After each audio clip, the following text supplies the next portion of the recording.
दीपक देता है रोशनी फैलाने की प्रेरणा, फलदायी वृक्ष देता है देने की प्रेरणा, मधुबन देता है महकते रहने की प्रेरणा, महान व्यक्ति देते हैं जीवन जीने की प्रेरणा। आओ प्रेरणा से दें हम सभी को प्रेरणा।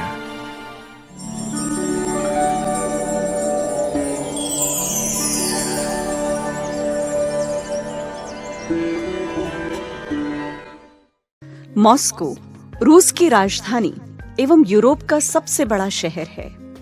मॉस्को रूस का राजनैतिक, आर्थिक, धार्मिक, पर्यटक एवं ऐतिहासिक क्षेत्र है। मॉस्को ब्रह्मा कुमारी ईश्वरीय विश्वविद्यालय की मुख्य संचालिका है आदरणीय राजयोगिनी सुधा दीदी जी। आपका जन्म 1953 में भारत की राजधानी दिल्ली में हुआ। बचपन से आप कला प्रेमी रहे। आप सादगी, उमंग, उत्साह, आज्ञाकारिता, नम्रता आदि गुणों से भरपूर दिव्यता की मूर्त आत्मा हैं। आपको 1968 में दिल्ली से ईश्वरीय ज्ञान की प्राप्ति हुई। 1972 में आपने अव्यक्त बाप दादा से ईश्वरीय मिलन मनाया।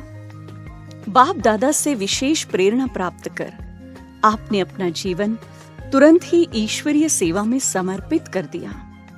1976 से आपने दिल्ली, कमलानगर, रजौरी गार्डन, शक्तिनगर आदि स्थानों पर सेवाएं प्रदान की। 1968 से रशिया में रहते हुए यूक्रेन, मंगोलिया, कजाकिस्तान, तजाकिस्तान आदि 10 से अधिक देशों में भारतीय संस्कृति को फैलाते हुए ईश्वरीय ज्ञान एवं राजयोग का संदेश दे रही है। आप विभिन्न प्रकार के रचनात्मक कार्यक्रमों के द्वारा ईश्वरीय ज्ञान एवं योग सिखा रही है। जन जन को ईश्वरीय संदेश देते हुए आपने अनेक कार्यक्रमों का आयोजन किया।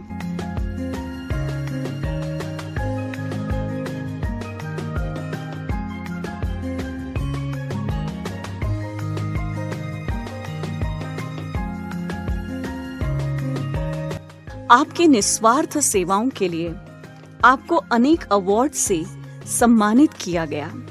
दीदी जी के नेतृत्व में 10 देशों में 2000 से अधिक विद्यार्थी परमात्म ज्ञान प्राप्त कर अपने जीवन को ज्ञान योग से भरपूर कर रहे हैं। ओम शांति, नमस्कार। सभी दर्शकों का प्रेरणा कार्यक्रम में फिर से एक बार बहुत बहुत स्वागत है। आज हम सभी के बीच में हैं आदरणीय राजयोगिनी सुधा दीदी जी। दीदी जी, आपका बहुत बहुत स्वागत है। दीदी जी हमारे बीच में रशिया से पधारे हैं और आज हम सभी सौभाग्यशाली हैं। आज दीदी जी हम सभी के साथ में हैं और हम उनसे, उनके जीवन से जुड़ी हुई बातें सुनेंगे, उनके अनुभव सुनेंगे और बहुत कुछ उनसे जानेंगे। तो आइए मिलते हैं आदरणीय दीदी जी से। दीदी जी, फिर से आपका स्वागत है। दीदी जी, हम आपसे सबसे पहले शुरुआत में जानना चाहेंगे कि आपका बचपन, आपका जन्म कहाँ हुआ, आपका बचपन कैसा रहा, किस माहौल में आप पले बड़े, थोड़ा आपके लौकिक परिवार के बारे में, आपका बचपन कैसे रहा। धन्यवाद रवि भाई, आपने आज हमें मौका दिया बहुत से दर्शकों से मिलने का। और इस प्रोग्राम का जो नाम है प्रेरणा, वो वैसे ही प्रेरणा देता है कि कुछ इसके अंदर प्रेरणादायी बातें ही हमारे दर्शकों को सुनने को मिलती हैं और ये ज़िंदगी का एक बहुत ज़रूरी हिस्सा है। जहाँ तक मेरे बचपन की बात है, मेरा जन्म दिल्ली में हुआ। हमारा परिवार लौकिक परिवार, धार्मिक वृत्ति का परिवार रहा। हमारे दादा दादी, नाना नानी, मदर फादर सभी, घर में ही मंदिर था। हमें बचपन से ही सिखाया जाता था कि सुबह जल्दी उठना है। अभी जब हम स्कूल में भी नहीं जाते थे तब भी मम्मी सर्दी हो या गर्मी सुबह सुबह उठा देती थी और नहला धुला करके फिर थोड़े से बड़े होने पर हमको कहती थी कि अभी जाओ मंदिर में जा कर के जोत जगाओ। फिर हमें आरती सिखा दी थी उन्होंने, वो आरती भी हम गाते थे। हमें उसका मीनिंग कुछ मालूम नहीं था, लेकिन एक जैसे नियमबद्ध जीवन हो गया था। तो नाश्ता करने के पहले ही हमें वो कहती थी कि जाओ भगवान का नाम लो, भगवान से बहुत बुद्धि मिलती है, फिर जब तुम पढ़ोगे तुम्हारे अच्छे नंबर आएंगे। तो ऐसे हमको प्रेरणा वो देती रहती थी। विशेष उसमें मम्मी का रोल था। बाकी तो फादर भी हमारे, वो बिज़नेस था, उसमें बहुत व्यस्त रहते थे। बहुत ही, दोनों ही हमारे माता पिता बहुत बहुत मेहनती थे, जिसको कहना चाहिए कि सेल्फ क्रिएटेड व्यक्ति थे वो। और हम लोग देखते थे हमारे फादर भी सुबह 4 बजे उठ जाते थे। और बिज़नेस में भी उन्होंने कोई अपने पास, उनका अकाउंटेंट नहीं था, वो खुद ही अकाउंट्स भी करते थे। और सुबह ही 4 बजे उठ के अपना काम सब शुरू कर देते थे। तो कैसे उनकी जो बड़े बड़े रजिस्टर होते थे, हम लोग नोट करते थे कि इतने मोटे मोटे रजिस्टर, और उसका कभी पेज ऊपर से कॉर्नर टर्न हो जाता था तो वो हमको कहते थे एक कटोरी में पानी दे दो और थोड़ा सा कॉटन। तो वो कॉटन और पानी से, कॉटन को ऐसा करके निचोड़ के उसको फिर उस कॉर्नर को सीधा करते थे। तो उनका एक भी जो कागज़ है उसके अंदर, उस बड़े रजिस्टर के अंदर मुड़ा हुआ नहीं होता था। तो इस तरीके का जो उनके कैरेक्टर में बातें थी, संस्कारों में बातें थी, तो वो हम लोगों को शायद बहुत प्रेरणा देती रही हैं हमारे जीवन को ऊंचा बनाने में।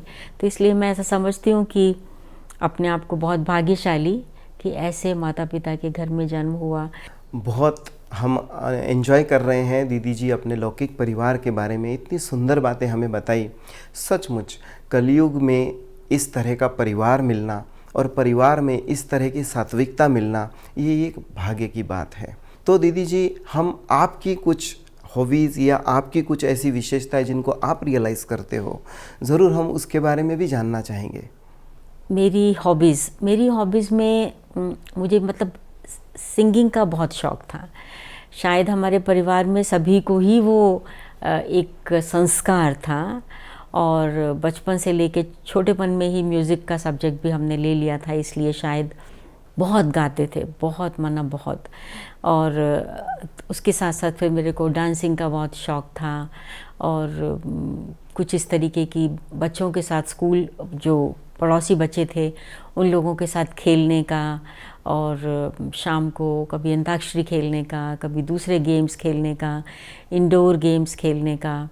और पढ़ने का भी बहुत शौक़ था। पढ़ने का तो मम्मी सुनाती थी कि जब मैं अभी 3 साल की भी मेरी उम्र नहीं थी, तो मैं रोज़ मम्मी को कहती थी मुझे स्कूल जाना है, मुझे स्कूल जाना है, मुझे स्कूल भेजो, मुझे स्कूल भेजो। तो पढ़ने का बहुत शौक़ था। तो हमारे मामा जी ने स्कूल खोला था जो हमारे घर के पास में ही था, तो मम्मी कहती थी, रोज़ कहती है स्कूल स्कूल स्कूल, तो इसको स्कूल में एडमिट करा दो। आमतौर पे ये देखा जाता है कि बच्चों को स्कूल में जाने में बहुत डर सा लगता है, और उन्हें ज़बरदस्ती थोड़ा कुछ समय तो भेजना पड़ता है। पर आप तो एकदम विपरीत बात बता रहे हैं। जी हाँ, 3 साल मतलब 3.25 साल की मैं पहली बार स्कूल में गई, ऐसे था। और मैंने फिर 5th और 6th 1 साल में कर लिया था। तो जब मैं 11th में थी तो मेरी एज 14 साल की थी जी। तो फिर उसमें तो फिर डिफ़िकल्टी आई थी। तो टीचर्स ने कहा नहीं, अभी तो हम आपको एग्जामिनेशन में बैठने नहीं दे सकते हैं, तो आपको रिपीट करना पड़ेगा क्लास को, क्योंकि फिर कॉलेज में एडमिशन नहीं मिलता। तो ये कंडीशंस होती हैं। तो ये शौक़ थे बचपन से लेकर के, और भक्ति का बहुत शौक़ था बचपन से। मुझे याद है कि जब हमें पॉकेट मनी मिलती थी तो मैं कभी भी उस पैसों से, थोड़े ही मिलते थे पैसे, पर वो उस पैसों से हम कभी जा कर के कुछ टॉफ़ीज़, चॉकलेट्स ये ख़रीदें, ऐसा नहीं होता था। Very rare. मैं जा कर के दुकान से, एक दुकान थी हमारे घर के पास में, वहाँ से मोती ख़रीद के लेके आती थी, और उन मोतियों की मैं माला बनाती थी हमारे जो घर में मंदिर थे उन देवी देवताओं के लिए। उसका बहुत शौक़ था। थी सभी मूर्तियाँ हमारे घर में, लेकिन सबसे ज़्यादा मुझे प्यार श्री कृष्ण से था। बहुत ज़्यादा प्यार था। और ऐसा मुझे लगता था बचपन में कि इस दुनिया में मेरा जन्म गलती से हुआ। मेरा जन्म वहाँ होना चाहिए था जहाँ श्री कृष्ण का हुआ था। अरे वाह। वहाँ ही होना चाहिए था। और मैं स्वप्न में खुद को श्री कृष्ण के साथ खेलते हुए देखती थी, तो ऐसा महसूस करती थी। तो मैं अलग अलग प्रकार की जैसी आती थी बचपन में, मालाएं बनाना उन देवी देवताओं के लिए। फिर मम्मी पापा व्रत रखते थे तो हम भी कहते थे हम भी व्रत रखेंगे। और विशेष रूप से जन्माष्टमी का, शिवरात्रि का और नवरात्रि में अष्टमी का, तो ऐसे ऐसे तो उनको देखते थे, तो उनको देख करके वो भी भावना आती थी। फिर सोमवार के व्रत रखना शुरू किया। मतलब भक्ति का भी इंटरेस्ट था। थोड़े बड़े होते होते भगवान से बहुत प्यार था। भगवान पे मुझे इतना विश्वास था कि मैं उसको कहूँगी तो वो मेरी बात सुनेगा ज़रूर। और मैं भगवान से एक ही चीज़ मांगती थी कि बस मुझे बुद्धि दो। बहुत सुंदर। इतना अच्छा लग रहा है दीदी जी, जैसे आप अपने बचपन में जिस तरह से आपने भक्ति को एंजॉय किया और जिस तरह की बातें आपने हमारे साथ शेयर की, हमें भी एक तरह का विजन आंखों के सामने दिख ही रहा था कि किस तरह से एक बचपन में एक बच्चे कैसे इस देवी देवताओं की सेवा करना, उनके लिए कुछ करना और भक्ति को एंजॉय करना। बहुत ही सुंदर, बहुत सुंदर। और अभी हम आपसे जानना चाहते हैं कि आपने अपने लिए क्या लक्ष्य तय किया था? आप क्या बनना चाहते थे अपने जीवन में? बहुत अच्छा आपने पूछा रवि भाई। क्या था कि जब मैं छोटी थी, मुझे ये नहीं मालूम क्यों, लेकिन मेरे मन में ये बहुत संकल्प रहता था, जो मैं अपनी मम्मी को कहती थी कि मुझे दुनिया में जीना है लोगों की तरह नहीं, मुझे कुछ हट के जीना है। वाह। और तरीके से जीना है। तो वो पूछती थी मुझसे, तुम और तरीका वो क्या होता है? और तरीका, मुझे शादी नहीं करनी है। तो मम्मी कहती थी अरे तुम तो अभी छोटी हो, छोटे में सभी ऐसे ही बोलते हैं, जब बड़े हो जाएंगे ना तो फिर देखेंगे। तो मैं उनको जवाब देती थी कि मैं सब जैसी नहीं हूँ, मुझे तो बड़े होकर के दुनिया की सेवा करनी है, ऐसा मेरे को लक्ष्य था। तो वो मम्मी कहती थी कि सेवा, तुमको पता है दुनिया कितनी बड़ी है, तुम तो इतनी छोटी हो, दुनिया की सेवा कैसे करोगी? तो मैं सोच में पड़ जाती थी। फिर मैं कहती थी शायद मैं डॉक्टर बनूंगी, मैं डॉक्टर बन के दुनिया की सेवा करूंगी। इस लक्ष्य से ही मैंने 9th में बायोलॉजी ली थी। ओके। कि मुझे मेडिकल में जाना है। बहुत अच्छी अच्छी बातें हम आपसे जान रहे हैं। अभी हम जानना चाहेंगे कि इस ईश्वरीय ज्ञान से आपका कैसे जुड़ना हुआ? अच्छा, जब मैं 10th क्लास में थी तो हमारे पड़ोस में एक परिवार था जो इस विश्वविद्यालय से कनेक्टेड थे, लेकिन हमें पता नहीं था। हमारी मम्मी की उनसे फ्रेंडशिप थी, क्योंकि वही एक परिवार था हमारे पड़ोस में जो प्याज नहीं खाते थे। अच्छा। बाकी सब जो और पड़ोसी थे वो प्याज वगैरह खाते थे। तो मम्मी जब फ्री होती थी तो दिन में उन्हीं के पास जाके बैठती थी, तो शायद ज्ञान सुनती होंगी, हमें नहीं पता। लेकिन एक दिन मम्मी जब नीचे अपना मतलब मिल के आई पड़ोसी से, तो उन्होंने आकर के वो मुरली पढ़ रही थी। मैंने पूछा ये क्या है? तो उन्होंने कहा कि तुम खुद पढ़ के देख लो। तो मुझे नहीं याद कि मैंने पढ़ी और मुझे कुछ समझ आया। समझ तो शायद मुझे कुछ नहीं आया, लेकिन मैंने मम्मी से ये पूछा कि वहाँ ये कहाँ से मिलती है और वहाँ क्या होता है। उम्र क्या होगी आपकी उस समय? 14 साल। 14 साल की उम्र में ये कहाँ से मिलती है और वहाँ क्या होता है? तो मम्मी ने ये कहा कि ये एक सेंटर है नज़दीक में ही, वहाँ से मिलती है। और वहाँ ऐसा सिखाते हैं कि जो आप में कुछ कमज़ोरियाँ हैं, कुछ कमियाँ हैं, वो आपकी अपनी कमज़ोरियों से मुक्ति दिला देते हैं। अच्छा।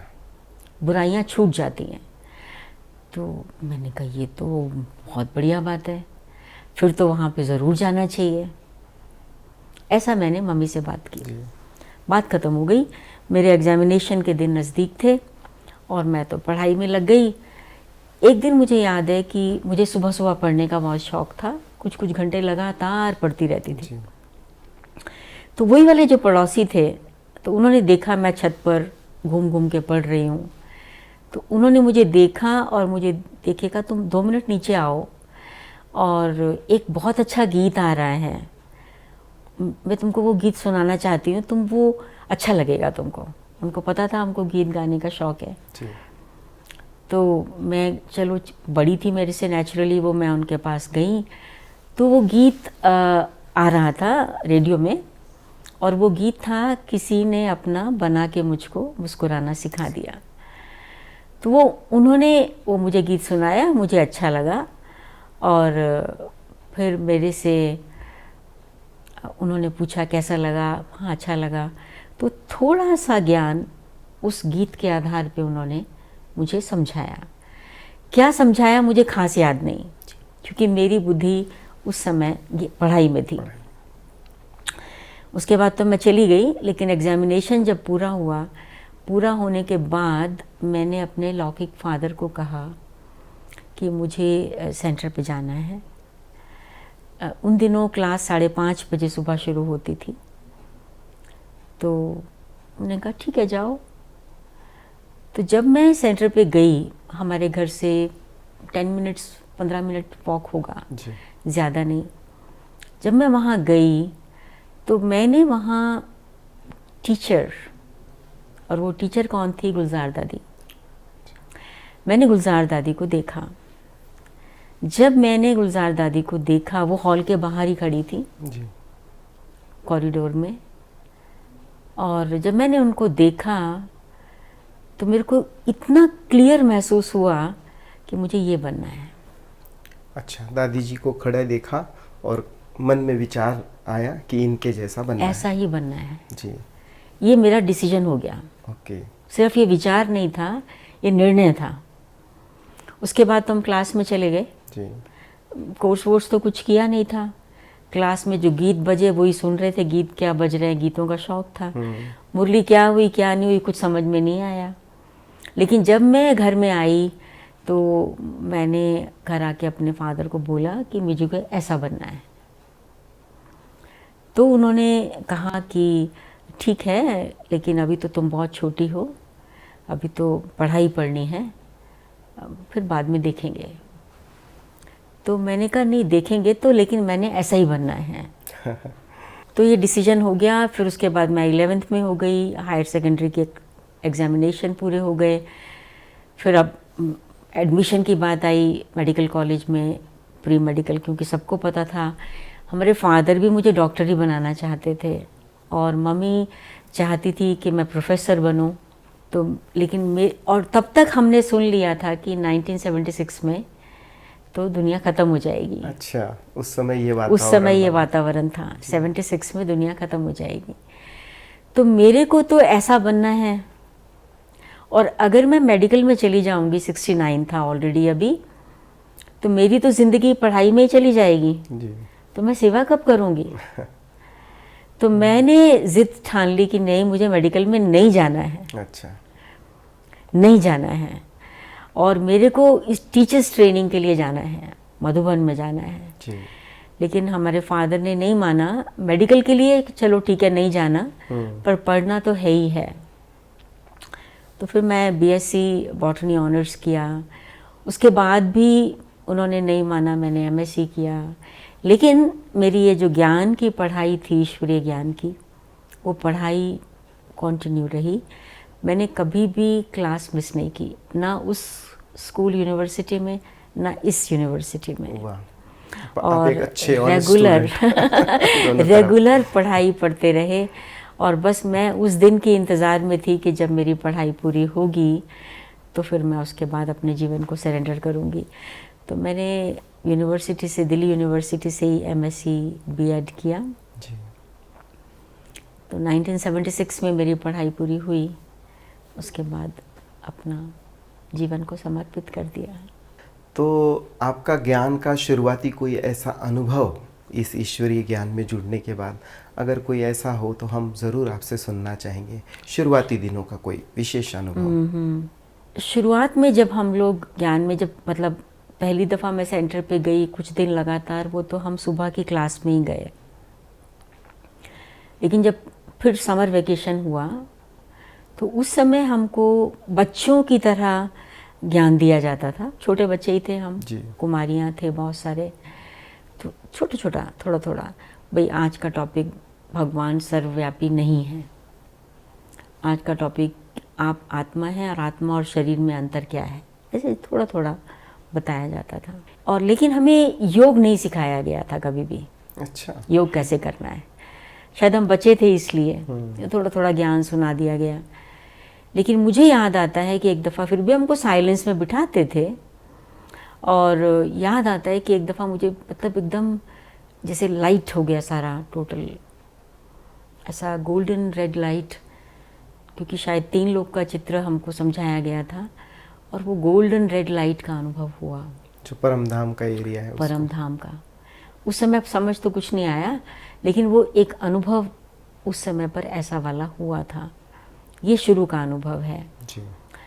उसके बाद के जो अनुभव उसी समय फ़ौरन ही हमारी जो हैंडराइटिंग है ना, वो काफ़ी क्लीन और क्लियर है जी। हिंदी इंग्लिश। तो जगदीश भाई साहब ने देखा उसको, उस हैंडराइटिंग को, तो उन्होंने उस हैंडराइटिंग को देख के मुझे कहा कि अगर मैं आपको कुछ लिखत का कुछ फेयर करने के लिए दूं तो आप कर सकते हैं फेयर। तो छुट्टियां थी हमारी, हाँ कर सकते हैं।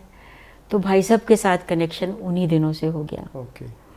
फिर उसके बाद मुझे याद आता है कि राखी आने वाली थी, ये उसी पहले साल की बात है। जी जी जी।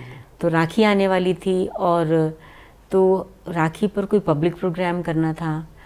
तो भाई साहब, मुझे याद आता है कि एक गीत लेके आए, कोई मतलब गीत के बोल, एक किसी मैगज़ीन में प्रिंट हुआ था वो। तो कहा, हमको दिखाया, हाँ हम कुमारियाँ जो थे ना, वो म्यूज़ियम की कोई तैयारी कर रहे थे, डॉल्स वॉल्स बन रही थी, हम भी बच्चे होके देखते रहते थे वहाँ पर। तो वो आए लेकर के, और आके मुझे कहते हैं कि देखो ये गीत है और आप लोग ये गीत गा सकते हो ये प्रोग्राम के अंदर। तो मैंने वो जब गीत देखा तो मैंने कहा हाँ गा सकते हैं जी। और इसको तो हम मार्चिंग सॉन्ग की तरह गा सकते हैं। कहते वो कैसे मार्चिंग सॉन्ग की तरह गा सकते हो? तो मैंने बताया कि हम ऐसे 2 लाइन बनाएंगे और बीच में एक जना होगा और मार्चिंग में हम इस सॉन्ग को करेंगे जी। तो उन्होंने कहा करके बताओ। तो फिर हमने करके बताया उनको। जब करके बताया तो फिर उसके बाद तो भाई साहब वाह बहुत अच्छा हो गया। और एवरी डे रिहर्सल होता था भाई साहब के साथ हमारा। भाई साहब भी हमारे साथ करते थे। और वो गीत था पवित्र बन माँ भारती पुकारती। अच्छा। तो वो गीत इतना पॉपुलर हुआ कि दिल्ली में जिस भी सेंटर पे जहाँ कोई पब्लिक प्रोग्राम हो हमारे ग्रुप को बुलाया जाता था। अरे शुरू में ही सेवा में इस प्रकार से लग गए हम लोग। फिर उन्होंने कहा अच्छा कोई नाटक करना है तो वो भी हम लोग को कह दिया। हम सब थे तो वो कोई 5 विकारों वाला कोई था, तो ये कोई रावण बनेगा, कोई काम क्रोध लोभ मोह, मतलब इस प्रकार की बातें। तो बचपन के ही ऐसे अनुभव थे जो हम बहुत, जैसे परिवार के बड़ों के और जो परिवार था हमारा वहाँ कमला नगर सेवा केंद्र का, ईश्वरीय परिवार, उसके बहुत नज़दीक आ गए थे। सारे परिवार से बहुत प्यार मिला क्योंकि वो जो आने वाले ज्ञान में भाई बहन थे उनकी उम्र हमारे माँ बाप की तरह थी। जी। मेरा जन्म 53 में हुआ और सेंटर 53 में खुला। जी। तो मेरी उम्र और उनकी ज्ञान की उम्र बराबर थी। तो हमको उन लोगों से भी बहुत प्यार मिला, बहुत माना बहुत। और बड़ों से तो भाई साहब से, चक्रधारी दीदी, सभी को सामने बच्चे होते हैं तो बच्चों पर एक नेचुरल रूप से बहुत स्नेह और प्रेम जाता है। बहुत सुंदर। दीदी जी, अभी हम आपसे जानना चाहेंगे कि आपका मधुबन कैसे जाना हुआ, और मधुबन में ऑब्वियसली जब पहुंचते हैं तो उस समय बाबा से मिलना वगैरह वो सब एक महत्वपूर्ण बात होती थी वो। तो क्या आपका कोई ऐसा अनुभव जो पहली बार जो आप बाबा से मिले, मधुबन कैसे आए, हम पूरी बात जानना चाहेंगे। जब 19 जनवरी 1969 ये संडे था। तो पता चला कि बाबा अव्यक्त हो गए हैं और गुलजार दादी ने आके क्लास कराई। तो दादी जानती थी हम लोगों को, तो दादी ने कहा ठीक है, अच्छा चलो चलना। फिर मैं पीछे पीछे भाग के आ गई मम्मी के और मैंने रोना शुरू कर दिया कि मेरे को भी जाना है। घर हमारा दूर था नहीं, घर पहुंच गए तो हमारे लौकिक भाई भी उठ गया। उसने कहा कि क्या हुआ, आप लोग घर वापस आ गए, क्लास में नहीं गए, बस नहीं मिली, क्या हुआ, मैं आपको कार में छोड़ के आता हूँ। तो मम्मी ने कहा नहीं नहीं, बात वो नहीं है। तो फादर ने कहा कि क्या हुआ, क्लास से कैसे आ गए। तो बताया गया उनको। तो उस समय पर उन दिनों एक ट्रेन चलती थी 9:30 बजे। तो फिर मतलब मम्मी, मैं और हमारे पड़ोसी और हमारी क्लास के 99% लोग स्टेशन पर पहुंचे हुए थे। अच्छा। हम सब मधुबन आए। तो वो जो मुझे फर्स्ट अनुभव याद है, उन दिनों 800 भाई बहन मधुबन पहुंचे थे और बाबा का बॉडी रखा था। हम लोग रास्ते में कैसे पहुंचे, ये भी एक बहुत लंबी स्टोरी है। जो बाबा की बॉडी को उस पे जीप पर रख के माउंट आबू की सड़कों से लेकर के गए और वो गीत बज रहा था, हमने देखा हमने पाया, शिव भोला भगवान, भगवान का प्यार लूटो। तो मैं देख रही थी कि सब लोग अपने वहाँ बालकनीज में खड़े हैं और मुझे ऐसा लग रहा था कि पत्ते भी हिल नहीं रहे, इतनी शांति हो गई, जैसे सन्नाटा पूरा हो जाता है ना। ऐसा सन्नाटे का अनुभव मुझे पहली बार हुआ था। दृश्य बहुत देखने जैसा था वो, एक बहुत ही एक्सपीरियंस, किसी किसी को मतलब बहुतों की आंखों में आंसू थे। और लेकिन एक्सपीरियंस बहुत गहरा था। मतलब आप साकार बाबा से मिले तो नहीं, पर हाँ। आपने साकार बाबा के अंतिम दर्शन अवश्य किए। अंतिम दर्शन किए, बिल्कुल। तो ये फर्स्ट था। लेकिन 1970 में मॉस्को उसके म्यूज़ियम का एक वर्ष हुआ था। म्यूजियम जो माउंट आबू में, माउंट आबू का जो म्यूज़ियम है उसका, तो उसकी वर्षगांठ थी। तो उसमें हमें दादी ने स्पेशल बुलाया था जी। तो उसमें हम आए थे। तो मुझे याद है फिर हम लोगों ने, मेरा लेक्चर भी दादी ने रखा था, कल्चरल प्रोग्राम भी था, पपेट शो किया था, गीत गाया था वगैरह वगैरह। फिर तो चलता रहा। लेकिन जो मुझे एक्सपीरियंस बाबा के साथ याद है वो 1972 का याद है, जब अव्यक्त बाप दादा से मिले थे।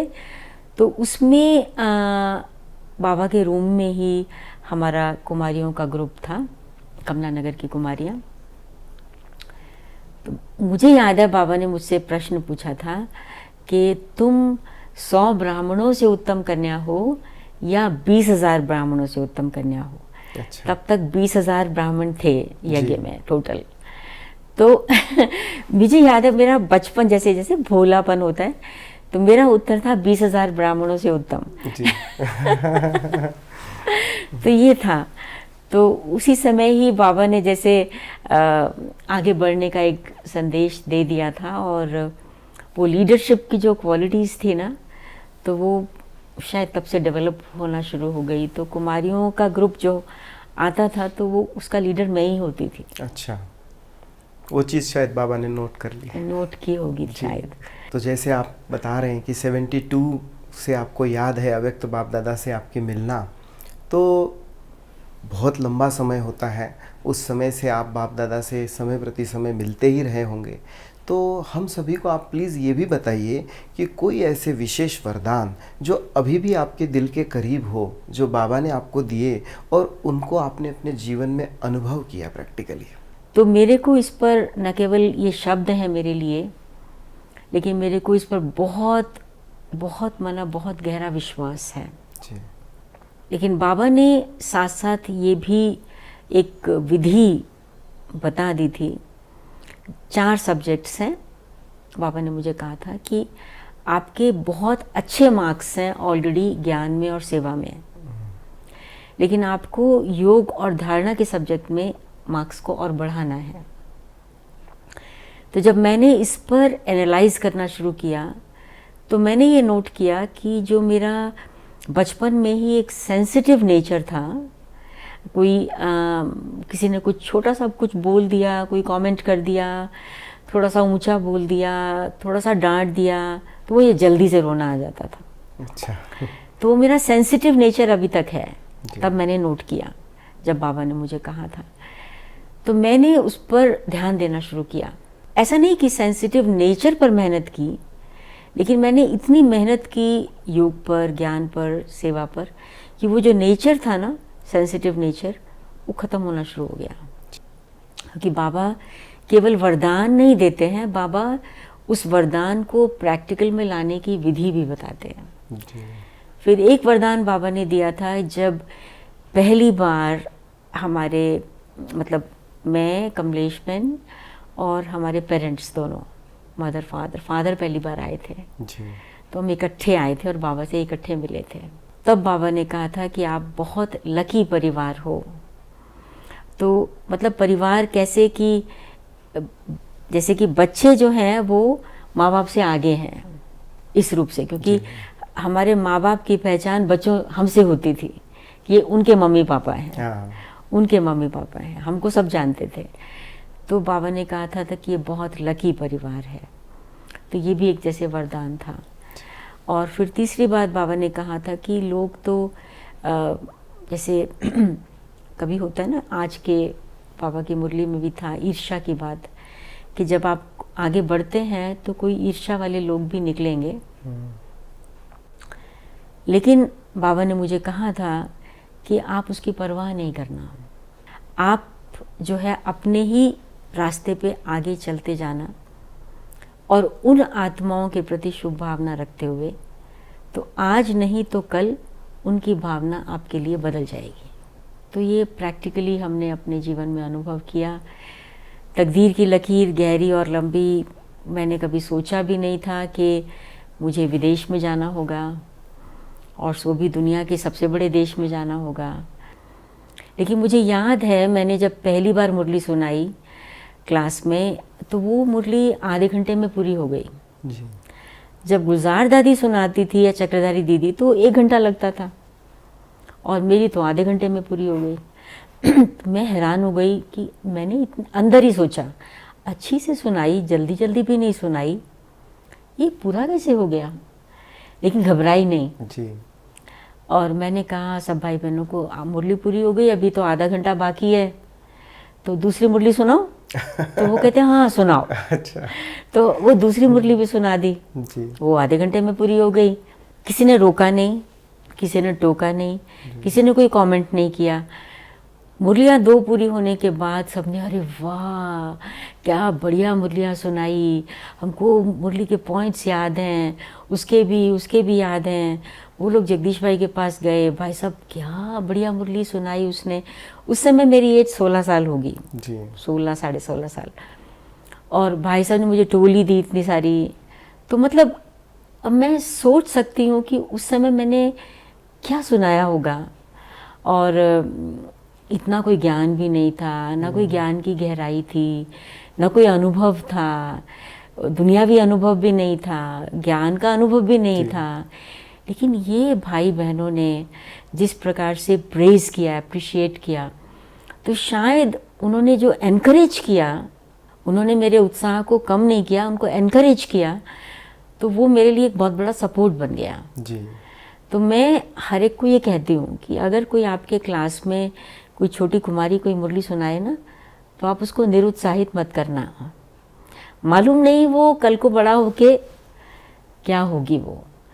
तो ये एक मेरा मतलब प्रैक्टिकल एक्सपीरियंस था उस चीज़ का। हाँ, मतलब कोई भी व्यक्ति पहले दिन खास करके जब वो बचपने में है तो परफेक्ट नहीं हो सकता। पर उसको अगर टेम्पटेशन देते हैं, थोड़ा उमंग उत्साह बढ़ाते हैं, तो जीवन में आगे बढ़ने की उसको प्रेरणा मिल जाती है। बिल्कुल बिल्कुल जी, ऐसा ही था इसी प्रकार। दीदी जी, हम आपसे एक और चीज़ जानना चाहेंगे, क्योंकि जैसे आप सुना रहे हैं शुरू में ही फर्स्ट डे आपने गुलजार दादी जी को देखा, फिर जब आप अभी अनुभव सुना रहे हैं, हम 74 76 तक आए हैं, तो आपका मधुबन आना शुरू हुआ। उस समय दीदी दादी बहुत अच्छी तरह से मधुबन में लीड करते थे, और जहाँ से आप आए वहाँ पर तो गुलजार दादी की पालना आपको, तो दीदी दादी या सीनियर्स जो भी हमारे हैं, उनकी पालना के कुछ विशेष अनुभव। दीदी मनमोहिनी, मतलब बाबा के अव्यक्त होने के बाद मनमोहिनी दीदी दिल्ली और यूपी उस पार्ट को देखते थे, नॉर्दर्न जोन को, और प्रकाशमणि दादी वेस्टर्न को देखते थे ज़्यादा करके, वेस्टर्न और साउथ। हाँ जी, ज़्यादा वो था। तो मनमोहिनी दीदी के साथ हमारा काफ़ी क्लोज कनेक्शन होता था, और हम देखते थे उनका कि वो एक तरफ से बहुत मतलब डिसिप्लिन थी जी, ये भी कोई कह सकता है स्ट्रिक्ट भी थी डिसिप्लिन को मेंटेन कराने में, और दूसरी तरफ से रमणीक बहुत थी। तो ऐसे ऐसे एक्सपीरियंस हमको उनके साथ हुए। मैं आपको एक एक्सपीरियंस सुनाती हूँ।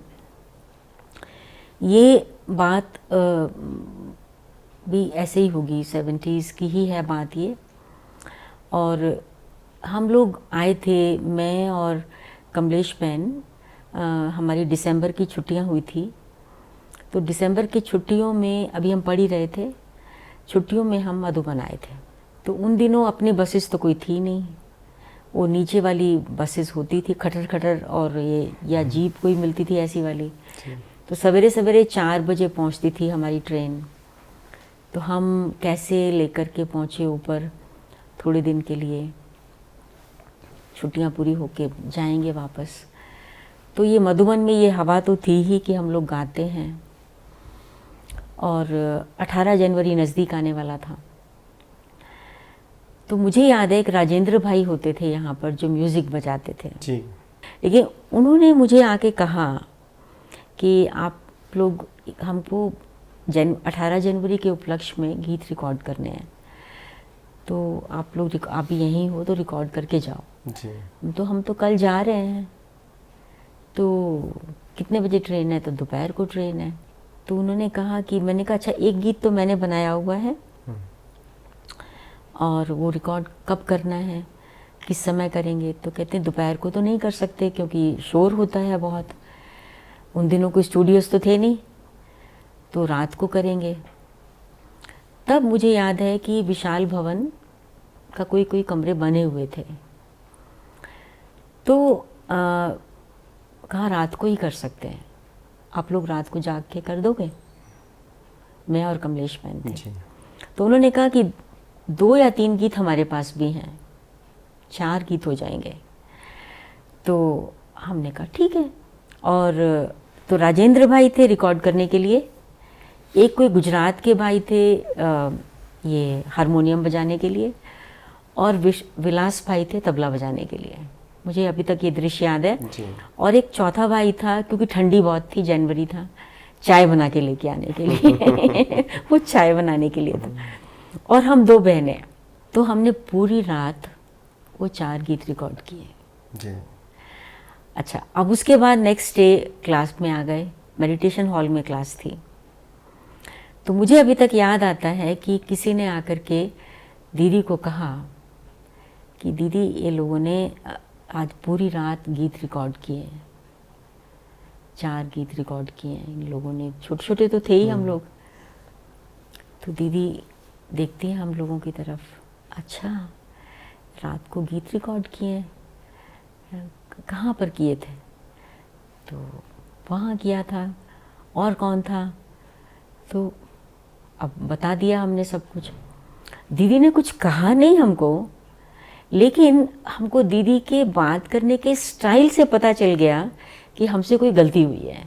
अच्छा, हमसे कोई गलती हुई है कि हमें उन भाई ने कहा, हमने किसी बड़े को कुछ बताया भी नहीं, चक्रधारी दीदी को नहीं, जगदीश भाई को नहीं, परमिशन उनसे भी नहीं ली, दीदी दादी से भी नहीं ली। अच्छा। और कोई परमिशन नहीं ली, हमने उसकी बात को मान करके, उस समय कुछ समझ नहीं आया, लेकिन ये फील हुआ कि कुछ हमसे गलती हुई है। क्या गलती हुई है हमको नहीं पता, पर कुछ हुआ है। तो दीदी ने एक तरफ से हमको प्रेज़ किया और फिर हमको जो सौगात दी और कहा देखो इन्होंने इतनी रात भर मेहनत की है, इनके लिए एक एडिशनल सौगात लेके आओ। तो उसके बाद से हमको समझ में आ गया कि जब भी कोई इस तरह की बात होती है तो वो बड़ों के कान तक ज़रूर जाना चाहिए।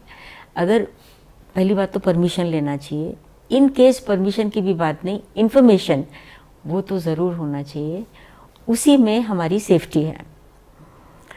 तो ये तो रहा एक बात दीदी का अनुभव, मतलब दीदी सिखाती थी किस प्रकार से ना। और दादी और भी बहुत सारे अनुभव हैं, और दादी का जो अनुभव है वो मुझे सुनाने को मन करता है वो ये वाला कि ये कोई कॉन्फ्रेंस थी यहाँ, शायद सिंधी कॉन्फ्रेंस थी। तो हम तीनों बहनें यहाँ पर थे तब, मैं, कमलेश बहन, राधा बहन। कॉन्फ्रेंस के दिनों में आते ही आते थे। तो 80s की बात है ये। तो दोपहर का समय था और दादी बाहर मधुबन पांडव भवन के आंगन में बैठे थे और उनके साथ कोई गेस्ट थे जी। तो मैं वहाँ से पास कर रही थी, तो दादी ने मुझे बुला के कहा कि आप इनको जानते? नहीं दादी, नहीं जानती हूँ। दादी ने मेरा परिचय कराया उनसे। परिचय करा के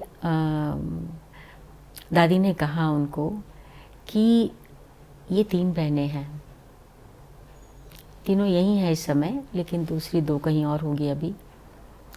दादी को इन तीनों बहनों की कोई चिंता नहीं है, इन्होंने दादी को निश्चिंत रखा है। तो उस समय तो मेरे को कुछ समझ में नहीं आया क्या मतलब दादी का कहने का। तो दादी फिर उनसे बात करने लग पड़ी। तो मैंने दादी को कहा दादी मैं जाऊं? बोले जाओ।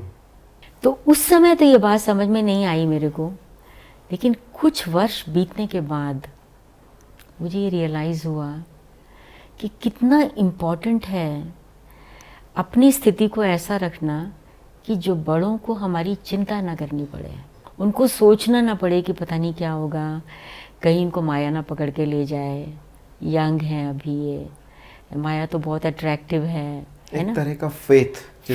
हाँ, तो उनको निश्चिंत रखो। तो उस निश्चिंतता में बड़ों की दुआएं आपको मिलती हैं, वो आपके ज़िंदगी के पथ को बहुत स्मूथ बना देती है। जी बिल्कुल। तो दीदी जी, हम आपसे जानना चाहेंगे कि जहाँ से अभी आप पधारे हैं, मॉस्को, रशिया से, तो रशिया में जब आप शुरू में सेवाओं में पहुँचे तो वहाँ की सेवाओं का विस्तार, वहाँ की सेवाओं के कुछ विशेष अनुभव या वहाँ के कुछ चैलेंजेस, तो हमें थोड़ा संक्षिप्त में, लेकिन हम पूरी तरह समझ सके ऐसा कुछ हमें ज़रूर बताइए प्लीज़। रशिया में जाना हुआ था हमारा निमंत्रण के आधार पर जी। रशिया से निमंत्रण आया था। ये कहानी फिर इसकी इतिहास भी बहुत लंबा है। मैं समझ सकता हूँ, ये तो सागर को गागर में समाने जैसा चैलेंज हमने आपको दिया है। हाँ, तो जब मैं गई थी रशिया में, मैं गई थी दिसंबर 89 में जी। सेवाएं वहाँ की शुरू हुई, जो सेंटर खुला सितंबर 89 में। मना फर्स्ट टाइम चक्रधारी दीदी और डॉक्टर किरण वहाँ गए थे, तो वहाँ शुरू हुई। फिर मैं दिसंबर में गई। सबसे पहले गए थे विजय भाई, और तो वो कहानी को छोड़ करके मैं जब अपने पर आती हूँ, तो जब मैं वहाँ गई तो वहाँ -25 डिग्रीज टेम्परेचर था। मैं ये सोच के गई थी कि मेरा ये फर्स्ट और लास्ट विज़िट है। ओके। और मेरी जो टिकट थी वो 4 महीने की थी, 4 महीने मुझे वहाँ रहना था। तो लेकिन जब मैं वहाँ अभी प्लेन उड़ ही रहा था, तो खिड़की से जब मैंने देखा तो चारों ओर सिवाय बर्फ़ के तो कुछ दिखाई नहीं देता। कोई पेड़ पौधे दिखाई नहीं देते, मकानों की छतें भी बर्फ़ से ही ढकी हुई हैं। तो मैंने सोचा कि शायद मेरा यहाँ आना ये वेस्ट होगा, कौन आएगा ज्ञान सुनने के लिए। चलो अब तो आ तो गए ही हैं। तो जब हम वहाँ मैं अपने जहाँ हम ठहरे हुए थे वहाँ पहुँचे, मुझे ये बताया गया कि सवेरे कल क्लास होगी 6:45 बजे और 20 लोग आएंगे क्लास में, क्योंकि उससे ज़्यादा जगह नहीं है बिठाने की फ्लैट में ही, जहाँ हम रहते थे पहले पहले। तो मैंने सोचा ठीक है, कौन आएगा, इतनी तो बर्फ़ पड़ रही है रात भर। और लेकिन 6:40 पर मैंने क्यूरियोसिटी के कारण वो जो ग्लास होता है ना दरवाजे के अंदर लगा हुआ, तो उससे देखने के लिए देखा कि कोई आया भी है कि नहीं। तो हम 5th फ्लोर पे रहते थे तब, उस मकान में लिफ्ट भी नहीं थी। तो मैंने क्या देखा कि वो सब भाई बहन सीढ़ियों में खड़े हैं और टॉप टू बॉटम बर्फ़ से ढके हुए हैं। उनका कैप, उनका ओवरकोट, उनके शूज़, सब कुछ बर्फ़ से ढका है और वो वेट कर रहे हैं कि 6:45 होगा तो वो बेल बजाएंगे। तो ये देख के मेरा मन पिघल गया। जो आप फ्लाइट से आते हाँ। समय देख रहे थे कि कौन आएगा, कौन आएगा, वो आपकी धारणा बदल गई। पिघल गया एकदम। जी। तो मैंने फ़ौरन दरवाज़ा खोल दिया तो वो सब अंदर आ गए। तो ये मेरा फर्स्ट एक्सपीरियंस था रशिया का भाई लोगों के साथ। जी। अच्छा, फिर उसके बाद तो क्लास वगैरह हो गई, चलो हो गया। फिर थर्ड डे एक किसी ने हमको इनवाइट किया और कोई योगा क्लब था, तो उन्होंने हमको इनवाइट किया और इनवाइट करके पूछा कि आप लोग कौन सा योग सिखाते हैं। तो मैंने उनको बताया कि हम राजयोग सिखाते हैं। तो उनके थोड़े एग्जीक्यूटिव मेंबर्स ही वहाँ बैठे थे। जी। तो उन्होंने कहा कि आप थोड़ा बताएंगे क्या है वो राजयोग। तो शायद 1.5 मिनट उनको बताया, ये राजयोग है, अपने को आत्मा समझ के कैसे परमात्मा से संबंध जोड़ना है। और आधा मिनट उनको वो साइलेंस में बिठाया। तो हमको 2 ही मिनट दिया गया था। तो उसके बाद वो जो प्रेसिडेंट थी उस योगा क्लब की, उन्होंने हमको कहा कि क्या आप कुछ लेक्चर्स हमारे मेंबर्स के लिए, क्लब के मेंबर्स के लिए दे सकते हैं। तो हमने कहा हाँ दे सकते हैं। उन्होंने पूछा कितने मेंबर्स हैं, तो उन्होंने कहा 300। तो कहाँ पर होगा, एड्रेस बता दिया उन्होंने। कब से शुरू करेंगे आप बताइए, कल से शुरू कर दीजिए। तो कल से सही। और हम वहाँ गए तो हमने देखा कि पूरी जो फायर थी वो लोगों से भरी थी, हॉल फुल था। 300 नहीं, 300 मिनिमम तो 500 लोग होंगे, उससे ज़्यादा भी हो सकते हैं। और हर एक व्यक्ति के पास या तो टेप रिकॉर्डर, या तो वीडियो रिकॉर्डर, या तो पेंसिल नोटबुक, मतलब हर एक के पास कुछ था जिसमें वो उस लेक्चर को रिकॉर्ड करना चाहते थे, लिखना चाहते थे। तो जैसे ही हमने हॉल में एंटर किया तो हॉल तालियों की गूंज से, गड़गड़ाहट से ऐसा गूंज उठा, बात मत पूछिए। और तालियां तब तक बजती रही जब तक हम स्टेज पर नहीं पहुंच गए। सारा स्टेज फूलों से भरा था। अच्छा, वो इंट्रोडक्टरी लेक्चर हो गया और लेक्चर के बाद जब हम नीचे उतरे तो नीचे उतर के कुछ लोगों ने हमको घेर लिया और कहा कि कोई ने अपने बैग में से एक शहद की बोतल निकाली कि प्लीज़ इसको ले लीजिए। किसी ने एप्पल्स निकाले, ये ले लीजिए। कोई ने अपनी रुद्राक्ष माला पहनी थी, उसको ब्लेस कर दीजिए। और एक बहन का मुझे याद आता है, उसने मेरे कान में विस्पर करके कहा, वो शायद इंग्लिश जानती थी, कि कैन आई टच यू। मुझे हंसी आ गई। जी। तो मैंने बाद में उस इंटरप्रेटर बहन से पूछा ऐसा क्यों उसने पूछा। तो कहती मैं ऐसा गेस करती हूँ कि वो ये सोच रही होगी कि ये मैं स्वप्न देख रही हूँ कि ये रियलिटी है। अच्छा। क्योंकि रशियंस का इंडिया से बहुत प्यार है जी। और उनका ये स्वप्न है बचपन का कि वो इंडिया कब जाएंगे। और अगर इंडिया से कोई जीता जागता आध्यात्मिक क्षेत्र से व्यक्ति, और वो भी बहन, तो वो सोचते हैं कि ये मेरा स्वप्न है या सत्य है। कोई फरिश्ता पधारा। कोई ऐसा तो नहीं है ये कोई मतलब मुझे स्वप्न दिख रहा है या मैं सत्य में है, तो वो पूछना चाहिए कैन आई टच यू।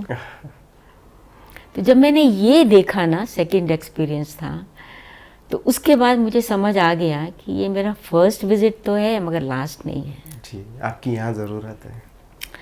क्योंकि मुझे लगा कि मतलब जो हमें प्राप्त हुआ है, जो हमें मिला है, इनको कैसे मिलेगा, तो समझ तब आ गई। लेकिन इतने वर्ष हो जाएंगे ये नहीं मालूम था। जी। ये बात है जी। सेवाएं तो हम तब दे पाते हैं जब हम अपने आप को भी सशक्त बना करके चलते हैं, अपनी स्थिति को बहुत मजबूत बना करके चलते हैं। तो हम आपसे थोड़ा अभी आपके अंदर की बात जानना चाहेंगे कि इस सेवा के क्षेत्र में चलते हुए ऐसी कोई आपकी विशेष धारणाएं ज़रूर होंगी जिन्होंने आपने जिनको बिल्कुल एक बांध के रखा है। कोई ऐसी धारणाएं, कोई ऐसे आपके प्रिंसिपल, कोई ऐसी सूक्ष्म चीज़ें जो आपको हर कदम सेवा में बिल्कुल ऐसे मदद करती है जैसे ऑलवेज उस चीज़ को आप ब्लाइंडली सपोर्ट लेते हो। ऐसी कोई धारणाएं, ऐसी कोई बातें जिन्होंने सदा आपको सपोर्ट किया है, सदा आपको मजबूती दी है, कोई ऐसी धारणाएं आपके जीवन की? अच्छा, धारणाओं की बात में जो फौरन दिमाग में आता है वो ये कि मतलब मुझे अपने टाइम की वैल्यू है, मुझे दूसरों के टाइम की वैल्यू भी बहुत है। जी। अगर मैंने किसी को टाइम दिया है तो मैं ये कभी नहीं चाहती कि उसे मेरा इंतज़ार करना पड़े। इसकी वैल्यू मैं हर चीज़, हर व्यक्ति को देती हूँ। अगर मैंने कहा है कि वहाँ मुझे पहुँचना है तो मुझे पहुँचना है। कोई व्यक्ति ने मुझे रिसीव करने आना है 7 बजे, तो मैं 2 मिनट पहले नीचे होना चाहिए मुझे। जी। 7:02 नहीं, 7 बजने में 2 मिनट पर होना चाहिए, ताकि उसको मेरा इंतज़ार नहीं करना पड़े। तो उसकी वो लोग वहाँ बहुत महत्व रखते हैं, विदेशी विशेष रूप से। रशिया में तो बहुत ही उसका महत्व शुरू में तो हमने बहुत अधिक देखा। हम उन लोग को बोलते थे कि अगर भी 7 बजे क्लास है तो माना 7 बजे क्लास है एग्जैक्टली। वो लोग भी पंक्चुअल रहना वेरी पंक्चुअल, वेरी पंक्चुअल। एक ये। दूसरा जो मेरी धारणा रही वो बड़ों से कनेक्शन, जो बात बड़ों आपने के शुरू साथ, में भी बताई, शुरू में बड़ों से कनेक्शन, जी। कि कुछ भी बात है तो बड़ों से बात कर लो। जी। और मतलब भारीपन रख के रखना, उसका कोई फ़ायदा नहीं है। तो कोई भी बातें आई, बहुत सारी सिचुएशंस आए, बात किया, फ़ोन किया, हल हो गया। एक तरह से रिस्पॉन्सिबिलिटी उनकी हो जाती है। हो जाती है। जी। आपने गाइडेंस ले लिया, जी। You are right. तो दीदी जी, अभी हम आपसे ये जानना चाहेंगे कि आपका वर्तमान समय पुरुषार्थ क्या चल रहा है? ऐसा है कि मेरा पुरुषार्थ में जो मतलब मैं ऐसा समझती हूँ कि स्टूडेंट्स वैसे ही होंगे मेनली जैसा टीचर होगा। राइट। भाई साहब जगदीश भाई से हमने ये सीखा है कि teacher is student number 1। Okay. Teacher also a student. Teacher is a student and that student should be number 1 and teacher should be एक स्टेप भी आगे, लेकिन सब स्टूडेंट से कम एक स्टेप आगे होना चाहिए। जी।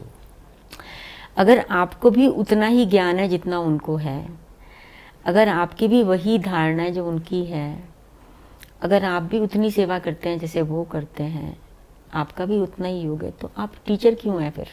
राइट। फिर आप टीचर किस बात के हैं? सिर्फ इसलिए कि आप गद्दी पर बैठ के मुरली सुनाते हैं, वो भी सुना सकते हैं, लेकिन आपको एक कदम आगे होना ज़रूरी है और उनके लिए मिसाल होना ज़रूरी है, एग्जाम्पल बनना है। अब हम थोड़ा सा समाप्ति की ओर चलेंगे और अब हम देखते हैं कि दुनिया में किस तरह की परिस्थितियां होती जा रही है, समय नज़दीक आता जा रहा है। तो जैसे कहेंगे अंत समय आता जा रहा है, सिम्टम्स हमें दिख रहे हैं। तो अंत समय के लिए क्या ऐसी हमारी सूक्ष्म तैयारियां होनी चाहिए या आप किन चीज़ों पर अटेंशन रखते हो? हम आपसे कुछ बातें ज़रूर जानना चाहेंगे। आज बाबा ने मुरली में कहा कि कर्म बंधन मुक्त, तो बंधन ना हो कोई। मुझे बहुत गहरी लगी वो बाबा की बात कि जन्म जन्मांतर के कर्म बंधन है। और उसका जो नेक्स्ट सेंटेंस है, जिसके साथ जो पाप किए हैं वो सब बंधन है, वो जन्म लेकर भोगने ही पड़ेंगे। जी। बहुत गहरा है। जिसके साथ जब जो पाप किए हैं वो जन्म लेकर भोगने ही पड़ेंगे, तो ये एक बंधन है। जी। तो जिस भी प्रकार के बंधन आत्मा ने बनाए हैं उसमें मुझे लगता है कि उन बंधनों को ख़त्म करने के लिए बहुत ज़रूरी है विकर्मों को, जो भी पाप किए आत्मा ने जाने अनजाने, उनको विनाश करना।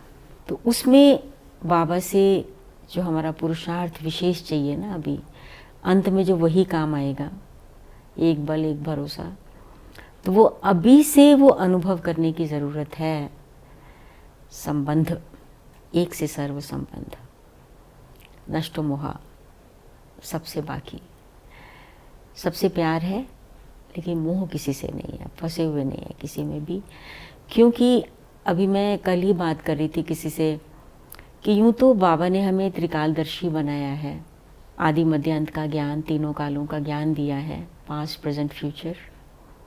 लेकिन हम अपने से पूछें कि क्या हम बता सकते हैं कि नेक्स्ट मोमेंट क्या होने वाला है, कल क्या होने वाला है, एक महीने के बाद क्या होने वाला है, एक साल के बाद क्या होने वाला है? नहीं। हमें जो बाबा ने फ्यूचर बताया है, भी पुरानी दुनिया जानी है, नई दुनिया आनी है, वो हमको पता है। जी। एग्जैक्टली कब क्या वो बाबा ने बताया नहीं, वो हमको पता भी नहीं और हम बता भी नहीं सकते। इसलिए बाबा ने हमें अचानक का पाठ पढ़ाया है। तो ये जो हमको तैयारी करनी है ना, पुरुषार्थ करना, वो एवर रेडी रहने का करना है। कभी भी किसी के भी साथ कहीं पर भी कुछ भी हो सकता है, सदा तैयार, सदा तैयार रहना है, वो बहुत ज़रूरी है। और उसमें तैयारी में कि हम कहीं फंसे हुए ना हों। हम आपसे जानना चाहेंगे, एक पूरे परिप्रेक्ष्य को देखते हुए आज आप सभी ब्राह्मण आत्माओं को क्या संदेश देना चाहेंगे? ब्राह्मण बनना माना जिम्मेवारी का ताज पहनना। हमें कोई इम्पोर्टेंट स्टेटस मिला हुआ है या नहीं, इम्पोर्टेंस उसका नहीं है। इम्पोर्टेंस है कि मैं ब्राह्मण हूँ, मैं ब्रह्मा मुखवंशावली हूँ, मैं परमपिता परमात्मा शिव का पोत्रा या पुत्री हूँ। तो मेरे ऊपर बहुत बड़ी जिम्मेवारी है और वो जिम्मेवारी है मुझे अपनी स्थिति से इस विश्व के वातावरण को परिवर्तन करना है। मुझे अपनी स्थिति से भटकती हुई, दुखी हुई आत्माओं को शांति का अनुभव कराना है। जब हम एक साधारण ब्राह्मण के रूप में रहते हैं तो सोचते हैं जो स्टेज पर बैठते हैं, जो स्टेज पर बैठकर क्लासेस करते हैं, भाषण देते हैं, उनको उदाहरण बनने की ज़रूरत है। और हम तो साधारण हैं, हम कुछ भी बोल दें, हम कुछ भी कर लें, कोई फ़र्क नहीं पड़ता। परंतु नहीं, हम सभी जिम्मेदार हैं और सारी ही जिम्मेदारी, वातावरण बनाने की जिम्मेदारी, बाबा को प्रत्यक्ष करने की जिम्मेदारी, ये संपूर्ण हर एक ब्राह्मण आत्मा की है। बहुत सुंदर, बहुत अच्छी बात दीदी जी ने हमें बताई है। हम दीदी जी का बहुत बहुत दिल से धन्यवाद करते हैं। बहुत बहुत थैंक्स। Thank you. ओम शांति रवि भाई, थैंक यू। आप सबको भी बहुत बहुत धन्यवाद। आपने जो सुना, और ज़रूर कुछ ना कुछ तो फ़ायदा आपको मिला होगा, और फिर सुनेंगे कुछ ना कुछ और बातें आपके बुद्धि में भी आती रहेंगी। Thank you. ओम शांति।